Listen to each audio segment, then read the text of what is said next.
دوستو، corona virus سے متعلق لوگوں کو گمراہ کرنے کے بعد آخرکار ناصر مدنی کو غلطی کا احساس ہو گیا۔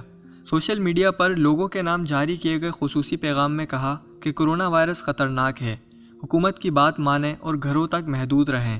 تفصیلات کے مطابق معروف عالم دین علامہ ناصر مدنی کو کورونا وائرس کے حوالے سے کی جانے والی گمراہ کن باتوں کے بعد اپنی غلطی کا احساس ہو گیا ہے، اسی لیے ان کی جانب سے عوام کے نام خصوصی پیغام جاری کیا گیا ہے۔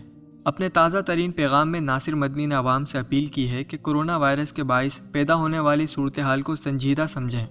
اس حوالے سے حکومت کی جانب سے جو بھی ہدایات کی جا رہی ہیں ان پر عمل کریں، خود کو گھروں تک محدود کر لیں اور غیر ضروری طور پر باہر نہ نکلیں۔ اس کے علاوہ تمام احتیاطی تدابیر اختیار کریں، جن میں ہاتھ دھونا، ہاتھ نہ ملانا، ماسک پہننا اور ایک دوسرے سے دوری اختیار کرنا ہے۔ اس سے قبل ان کی ویڈیو سوشل میڈیا پر وائرل ہوئی تھی، جن میں ان کا کہنا تھا کہ کورونا وائرس کچھ نہیں ہوتا۔ کہا جا رہا ہے کہ کورونا وائرس پھیل جائے گا، اس لیے اکٹھا نہ ہوں، لیکن مجھے یہ بتائیں کہ اگر مسلمان موت سے ڈرتا ہوتا تو ٹیپو سلطان نہ ہوتا، اگر مسلمان موت سے ڈرتا ہوتا تو جنرل راحیل شریف کا بھائی شبیر شریف نہ ہوتا، اگر مسلمان موت سے ڈرتا ہوتا تو میجر عزیز بھٹی نہ ہوتا، اگر کورونا ہوتا تو آپ لاہور میں کھڑے نہ ہوتے۔ ناصر مدنی نے مزید کہا کہ ڈینگی اور کینسر سے اب تک کون مرا ہے؟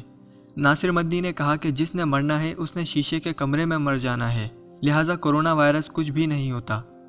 سوشل میڈیا پر ناصر مدنی کو ایسے بیان دینے پر گرفتار کرنے کا مطالبہ کیا جا رہا تھا، جس کے بعد انہوں نے فوری یو ٹرن لیتے ہوئے نیا بیان جاری کر دیا۔ دوستو، مزید اپڈیٹ کے لیے UCS TV کو سبسکرائب کریں اور بیل آئیکن دبائیے، اور اس ویڈیو کو لائک کرتے ہوئے اپنے جان پہچان کے لوگوں کے ساتھ بھی شیئر کیجیے۔